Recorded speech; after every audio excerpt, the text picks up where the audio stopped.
Maximum অ্যাটাকের মানে শেষ মাত্রাটা কোনটা? জামাত ইসলাম নাকি কবে বলেছেন যে সংবিধান ছুঁড়ে ফেলে দেওয়ার কথা। আমি শুনি না জামাত ইসলামের কে কথা বলেছেন, ইভেন ওনারা মনে হয় এটা বলেও নাই। যেটা চায় এই সংবিধান আমরা চাই না, এই সংবিধান সংশোধন হোক, রিপ্লেসমেন্ট হোক আর যেটাই হোক, এটা জামাত ইসলাম চায়, আমরা চাই, দেশের মানুষ সবাই চায়, ইভেন বিএনপির মানুষও চায়। এখন উনি বলেন যে যারা এটা ছুঁড়ে ফেলতে চায় তাদের কি মনে হয় ৭১-এর সেই হেরে যাওয়ার সেই দলিল এই কারণে ছুঁড়ে ফেলতে চান? এই যে বক্তব্যটা উনি দিয়েছেন এটা সবচেয়ে একদম এক্সট্রিম লেভেলের একটা অ্যাটাক করেছেন জামাত ইসলামকে, কিন্তু এই অ্যাটাকটা তো উনি জামাত ইসলামকে করেন নাই। আপনারা এই বক্তব্যটা সবাই শুনেছেন খালেদা জিয়ার, যে খালেদা জিয়া বলে গিয়েছিলেন যে যদি ক্ষমতায় আসেন তাহলে তিনি এই সংবিধান ছুঁড়ে ফেলবেন। এই সংবিধান এই সংবিধানকে সেই দিন জনগণের সরকার আসবে সেই দিন এই সংবিধানকে ছুঁড়ে ফেলে দেওয়া হবে। এই সংবিধান তাইলে এখন বলেন আপনি, আন্দালিব রহমান পার্থ এটা কি খালেদা জিয়াকে বলেছেন না জামাত ইসলামকে বলেছেন? আর আওয়ামী লীগ মনে করে খালেদা জিয়া, জিয়াউর রহমান এরা সবাই পাকিস্তানের লোক, পাকিস্তানের এজেন্ট ছিল, রাজাকার ছিল, পাকিস্তানের হয়ে বাংলাদেশের মানুষের বিরুদ্ধে যুদ্ধ করেছে। এটা শেখ হাসিনা বহুবার বলেছে, খালেদা জিয়া হলো প্যারে পাকিস্তান এগুলো বলে কথা বলেছে, এটা আপনারা শুনেছেন অনেকেই। आए मेरे जान प्यारे तमान आंखों की तारा आसमान की चांद मेरे जान पाकिस्तान, এ হলো খালেদা জিয়ার কথা। বিএনপির হৃদয় তো থাকে পাকিস্তান, তাদের মনেই আছে পাকিস্তান, দিল মে হায় প্যারে পাকিস্তান। এইসব কারণেই, এই যে পাকিস্তানের পন্থী টন্থী এগুলো বলার কারণে কিন্তু আজকে পর্যন্ত এই মুক্তিযুদ্ধের বিষয় নিয়ে খালেদা জিয়া এবং হাসিনা, এই যে জুলাইয়ের যে আন্দোলন হলো, 15 বছরের যে স্বৈর শাসন, এগুলো সব কিন্তু এই মুক্তিযুদ্ধের এগুলোকে কেন্দ্র করে।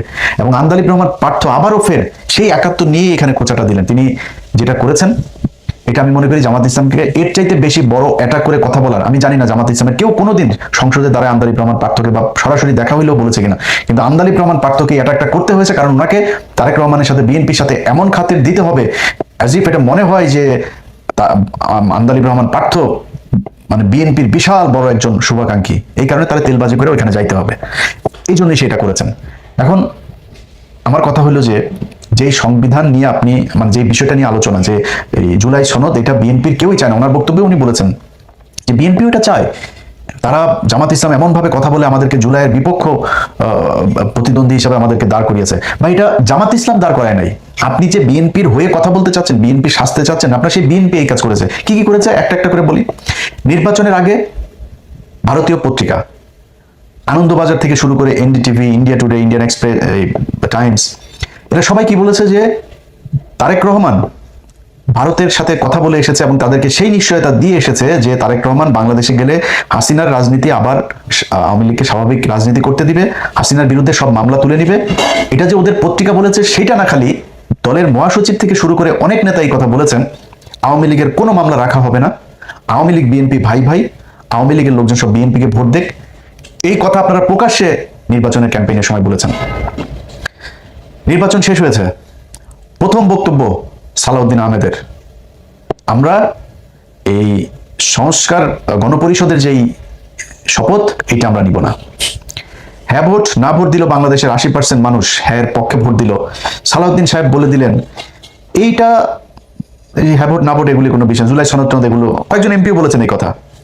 সালাউদ্দিন আহমেদ অফিসিয়ালি বক্তব্য দিলেন যদি এইটা হয় ওইটা হয়, শিলং থেকে এই মেয়ে এনে দেয়, শিলংয়ে আমার আগে যে মদ খাইতে দিত সেই ব্র্যান্ডের মদ দেওয়া হয়, তারপরে শিলংয়ে যাওয়ার আগে যে মাগি নিয়ে আমি ধরা খেয়েছিলাম সেই মাগিকে যদি আমার সাথে নিয়মিত আসতে দেওয়া হয়, আমাকে যদি এগুলি করতে দেয়, নানান হয় টয়ের পরে যদি হয় তাহলে হতেও পারে। সালাউদ্দিনের বক্তব্য এটা। কি বললেন সংবিধান সংস্কার পরিষদ, এটা যদি কনস্টিটিউশনে ধারণ করা হয়, সেই মর্মে অ্যামেন্ডমেন্ট হয় এবং সেই শপথ পরিচালনার জন্য সংবিধানের 3য় তফসিলে ফরম হয়, কে শপথ পাঠ করবেন সেটা নির্ধারিত হয়, এতগুলো হয় এর পরে তারপরে হলে হতে পারে। আচ্ছা, এরপরে উনি বলেছেন যে কেন বিপ্লবী সরকার হইল না, সাংবিধানিক ধারাবাহিকতা কেন রক্ষা করা হইল? ভাই, এই চুপপুরে সরাইতে চেয়েছে ইউনূস, ছাত্ররা, জামাত ইসলাম, চুপপুরে সরাইতে দেয় নাই বিএনপি। ওয়াকারকে সরাইতে চেয়েছে এই খলিল, এই ইউনূসেরা, ওয়াকারকে সরাইতে দেয় নাই বিএনপি। এটা মানে এটা তো আর আপনার ইয়ের কথা না, মানে ওনারা বলেছেন বা হওয়ার কথা না। এই কালের কণ্ঠে এক আওয়ামী দালাল আছে হায়দার আলী, এই হায়দার আলী রাষ্ট্রপতির এক সাক্ষাৎকার ছেপেছে, আপনারা দেখেছেন তো সেটা। রাষ্ট্রপতি সেখানে একদম সরাসরি স্বীকার করেছে রাষ্ট্রপতির অফিসটা মূলত এখন আওয়ামী লীগের একটা রিহ্যাব সেন্টার। আওয়ামী লীগের যেসব সুশীল ব্যবসায়ী, যেসব বদমাশগুলো আছে, এই বদমাশগুলোর একটা রিহ্যাব সেন্টার, ওইখানে প্রতিদিন তাদের যাওয়া আসা, বিভিন্ন আলাপ আলোচনা, কনস্পাইরেসি এগুলো চলতেছে। এই লোকগুলোকে কিভাবে আপনার এই যে চুপ্পুকে কিভাবে বিএনপি আপনার শেল্টার দিয়েছে, তাকে রাখতে চায়নি জামাত ইসলাম, তাকে রাখতে চায়নি ইউনূস, তাকে কিভাবে এখন বিএনপি আদর আপ্যায়ন করে, আমরা এগুলো তো নিজের চোখেই দেখছি। এই যে ওয়াকার, তাকে রাখতে চায়নি এই ছাত্ররা, বিএনপি তাকে রাখতে চেয়েছে। তারপরে বিপ্লবী সরকার করতে চেয়েছে, বিএনপি কহিতে জাতীয় সরকারে যায় নাই, বিপ্লবী তো না জাতীয় সরকার, বিএনপি জাতীয় সরকারে রাজি হয়নি। তো এগুলো তো ওপেন সিক্রেট, আপনি জানেন না বিএনপিকে কেন সন্দেহের চোখে দেখা হয়? বিএনপির অনেকগুলো এরকম কারণে মানুষ এখন সন্দেহের চোখে দেখে যে বিএনপির কথা আর আওয়ামী লীগের কথা তো একই রকম। ওগুলি সব যদি বাদও দেন, নির্বাচনের পরে কতগুলো আওয়ামী লীগের নেতা জামিনে মুক্তি পেয়েছে। এলাকায় আওয়ামী লীগের লোকজন, আমার এলাকার কথা বলে, আওয়ামী লীগের লোকজন সব এখন ওপেনে আরামসে চলাফেরা করে, সব বিএনপির দলে গিয়ে ভিড়েছে এবং বিএনপি তাদেরকে শেল্টার দিচ্ছে। বিএনপির এমপি তিনি নিজে বলেছেন, হারুন নিজে বলেছে যে থানা ঘেরাও করা হবে যদি আওয়ামী লীগের কাউকে ধরা হয়। এই জন্য বিএনপিকে জুলাইয়ের প্রতিদ্বন্দ্বী হিসেবে দাঁড় করানো হয়েছে। বুঝলেন না আপনি? এমনিতেই গাইবি আওয়াজ এসেছে আপনার কাছে আর আপনি শুরু করে দিলেন। মূলত আপনি জানেন, আপনি কিন্তু কথারে মানে টকশো করার জন্য আপনি অনেক এক্সপার্ট, আপনি এই কথার এগেনস্টে কি বলতে হবে সেটা আপনি খুব ভালো করে জানেন, কিন্তু বলেন নাই। না বলে এই যে আজকে টেবিল চাপড়াইছে না বিএনপির অশিক্ষিত কিছু লোকজন, এদের এই চাপড়ানিটা খাওয়ার জন্য আর হলো গিয়া নিজে বিএনপির একটু তেল দিয়ে তারপরে পদধূলি পাওয়ার জন্যই আপনি এগুলো বলেছেন। এটা আমরা বুঝি পারতে ভাই, আপনি এত অজ্ঞানী বা এত অশিক্ষিত মূর্খ লোক না, আপনি সব বুঝেন, বুঝেই তারপরে এগুলো করেছেন। এখন কথা হলো যে সংবিধান নিয়ে যদি নাকি আপনারা মনে করেন, যেটা আপনিও আজকে যুক্তি দেখিয়েছেন, এটা সালাউদ্দিন যুক্তি দেখায়, আইনমন্ত্রী যুক্তি দেখিয়েছে যে কি এই ধারাবাহিকতাটা করা না হলে আগে কেন বিপ্লবী সরকার করা হয় নাই, না হওয়ার কারণে আজকে এখন আমরা রাষ্ট্রপতিকে রেখে সাংবিধানিক ধারাবাহিকতা শেখ হাসিনার সংশোধনী যেটা শেষে করে দিয়ে গেল, কোথাও ছিল আপনার যে তত্ত্বাবধায়ক সরকার আসবে, অনির্বাচিত কোনো সরকার আসতে পারবে? আপনারা এখন বলবেন সালাউদ্দিন এক যুক্তি দেখিয়েছে, প্রধানমন্ত্রী পালিয়ে গিয়েছে, প্রধানমন্ত্রী পদত্যাগ করেছে, এখন আমরা কি করব? প্রধানমন্ত্রী তো বলেছে আমি পদত্যাগ করি নাই, এখন আপনি কই যাবেন? কথার কথা, আমার বিশ্বাস শেখ হাসিনা অধ্যায় বাংলাদেশে শেষ। আওয়ামী লীগ বাংলাদেশে আবার আসবে, হয়তো জাতীয় পার্টি হয়ে তারপরে আসবে। এর বাইরে আর কোনো রাস্তা আমি দেখি না। আওয়ামী লীগের যা করার এগুলি বিএনপি করে যাচ্ছে, প্রক্সি দল হিসেবে ভালোই করছে, ওনারা ভারতকে মনে হয় সুযোগ সুবিধা ভালোই দিবে। তো এটা আমাদের আর দরকার, ভারতেরও হয়তো আর দরকার হবে না আওয়ামী লীগকে, যে কারণে আওয়ামী লীগ অধ্যায় শেষ। বাট আওয়ামী লীগ যদি মানে হাইপোথেটিক্যালি যদি আওয়ামী লীগ কোনোদিন কামব্যাক করে, আপনি কি মনে করেন আপনারা যেইভাবে সংবিধান একটু নাড়াচাড়া করতে চান না, রাষ্ট্রপতিকে রেখে, এগুলো মানবে আওয়ামী লীগ? সব কটার ফাঁসি হবে, সব কটার বিচার হবে, একটাও বাঁচতে পারবে না। সেটা তো সংবিধান করেন কেন? মানুষের জন্যই সংবিধান। আজকে হ্যাঁ ভোট না ভোটকে আপনি যেভাবে তুচ্ছতাচ্ছিল্য করছেন, যদি এটা আসলে মেনে, তাহলে তো জিয়াউর রহমান অবৈধ শাসক, স্বৈর শাসক। কারণ জিয়াউর রহমান হ্যাঁ ভোট না ভোটের মাধ্যমে ক্ষমতায় এসে তো স্বৈর শাসক না, তো অবৈধ। এবং শেখ হাসিনা তো এই সংবিধানের মধ্যেই সেটাকে অবৈধ করে দিয়ে গিয়েছে। আপনার সরকার তো অবৈধ, এই জিয়াউর রহমানের সরকারটা।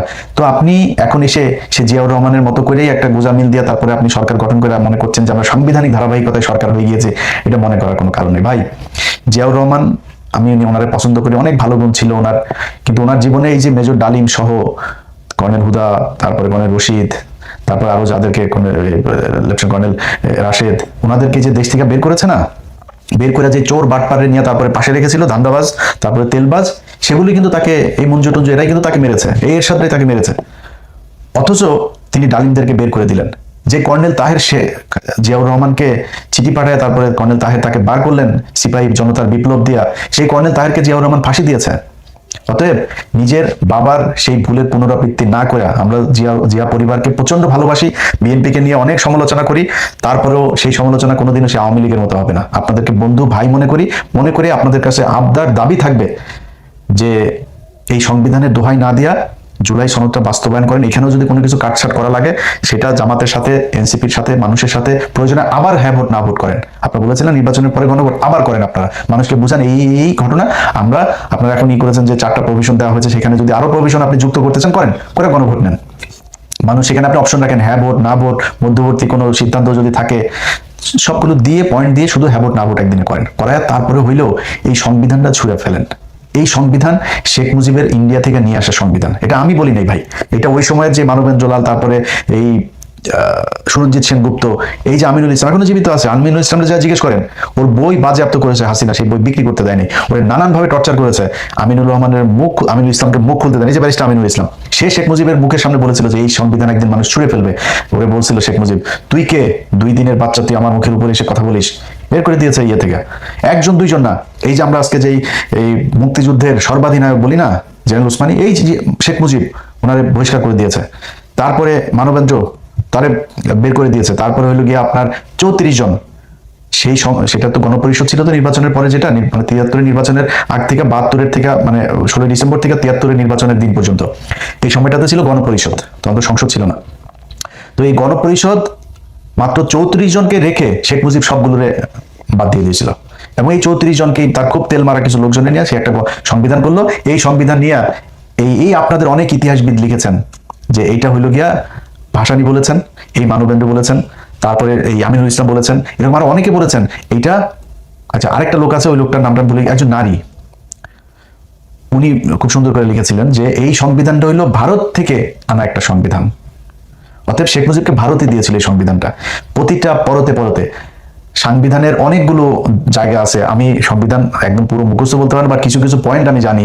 যেমন ধরেন 145 ক, সেখানে বলা হয়েছে যে বিদেশি কোনো চুক্তির ক্ষেত্রে সংসদে বিল উত্থাপন করিতে হইবে, কিন্তু যদি প্রেসিডেন্ট মনে করেন তাহলে বিশেষ ব্যবস্থাপনা, মানে আমি কথাগুলো একদম এক্স্যাক্টলি ওরকম বলছি না, এরকম যে উনি চাইলে গোপনেও সেই বিদেশি রাষ্ট্রের সাথে চুক্তি করিতে পারিবেন। এটার নাম সংবিধান। এরপরে তো এই শেখ মুজিব তো সেই চুক্তি করে গিয়েছে, হাসিনা করে গিয়েছে সেই চুক্তি। এই সংবিধান আমাদের দেশের সবচেয়ে বড় সমস্যা। ভাই, আপনারা বলেন আবেগ দিয়া দেশ চলে না, সংবিধান হয় না, দেশ পরিচালনা করা যায় না, আমরাও মনে করি তাই। যদি আসলে আবেগ দিয়ে মনে করতে না, সবার আগে এই জাতীয় সঙ্গীতের মধ্যে সংসদে দাঁড়ায় সবার হিসু করতে হবে। ওই গান চলবে, ওইটা ওইখানে হিসু করবেন, করে ওটা বাদ দিবেন, কারণ এটা আবেগের কারণে এখন পর্যন্ত আমাদের এই জাতীয় সঙ্গীত হিসাবে আছে। আপনি যেমনি মন চায় এমনি আমার সাথে আপনি ডিবেট করেন। এই জাতীয় সঙ্গীতটা কি? রবীন্দ্রনাথ আরেক দেশের মানুষ, আমাদের বাংলাদেশের স্বাধীনতা নিয়ে লেখা হয় নাই, বাংলাদেশের বিরুদ্ধের বঙ্গভঙ্গ নিয়ে যে সেই বঙ্গভঙ্গ রোধ করার জন্য এই স্বাধীনতা এই গান লেখা হয়েছিল। এরপরে আবার এটার যে সুর, সেই সুর আবার গগন হর করার গানের সুর চুরি করে তারপরে বসানো হয়েছে। সো চুরি করা বিদেশি আরেকজন বাংলাদেশ বিদ্বেষী, মুসলমান বিদ্বেষী একজন মানুষের লেখা জিনিসকে আমরা আপনার জাতীয় সঙ্গীত হিসাবে, একজন মুসলমান যদি নাকি এই জাতীয় সঙ্গীত পরে, ওরে জীবনে আল্লাহর কাছে গেলে ওরে জবাব দিতে হবে যেটা পড়ছিস কেন। এটা ওদের ওদের দেবদেবীকে উদ্দেশ্য করে ওরা এই মাগতর এগুলি ওরা ওদের জন্য করছে, আমাদের জন্য না। এটা যদি আপনি আমার ইতিহাস দিয়ে যদি বুঝাইতে পারেন তাহলে বুঝান, আবেগ দিয়ে যদি বুঝাইতে চান তাহলে আরেক জিনিস। আপনারা তো আবেগ মানবেন না, তাহলে জাতীয় সঙ্গীত বাদ দেন, সংবিধান বাদ দেন। এইসব গাঁজাখুরি কথাবার্তা বলে টলে মানুষের জুলাই সনদ থেকে নিয়ে যাবেন, যা মন চায় তাই করবেন, এগুলি যদি করেন ভাই করতে পারবেন, গায়ের জোরে অনেক কিছু করতে পারবেন। কিন্তু মানুষ কিন্তু প্রতিটা ঘটনায় বিএনপির বিরুদ্ধে যাচ্ছে। আন্দোলন রহমান পার্থ ভাইয়ের প্রথম বক্তব্যে শুরু ছিল এমন একটা পরিস্থিতি তৈরি করা হয়েছে, আমরা জুলাই সনদের প্রতিদ্বন্দ্বী আপনাদেরকে জামাত বানায় নাই, আপনারা বানিয়েছেন, জনগণ বলেছে, জামাতের বলতে হয় নাই। জনগণ মনে করে বিএনপি জুলাইয়ের সাথে গাদ্দারি করেছে প্রতিটা জায়গায়। আপনার শহীদ ওসমান হাদির মৃত্যু হইলো, শেখ মুজিবুর রহমানের হলের সামনে নিয়ে লেখা হইলো শহীদ ওসমান হাদি হল, সেখানে এই ছাত্র দলের ছেলেপেলেরা যায় তারপরে এক ব্যানার টানিয়ে দিয়েছে হাদির উপরে। কেন? কারণ কি? আবার তাদের সেই ব্যানারের মধ্যে আবার লেখা শহীদ এই শেখ মুজিবুর রহমান হল। আপনারা জনগণ থেকে বিচ্ছিন্ন হয়ে যাচ্ছেন। এইটা আওয়ামী লীগের মতো পরিণতি হওয়ার আগে যদি বুঝতে পারেন তাহলে আমার মনে হয় আপনাদের জন্য অনেক ভালো।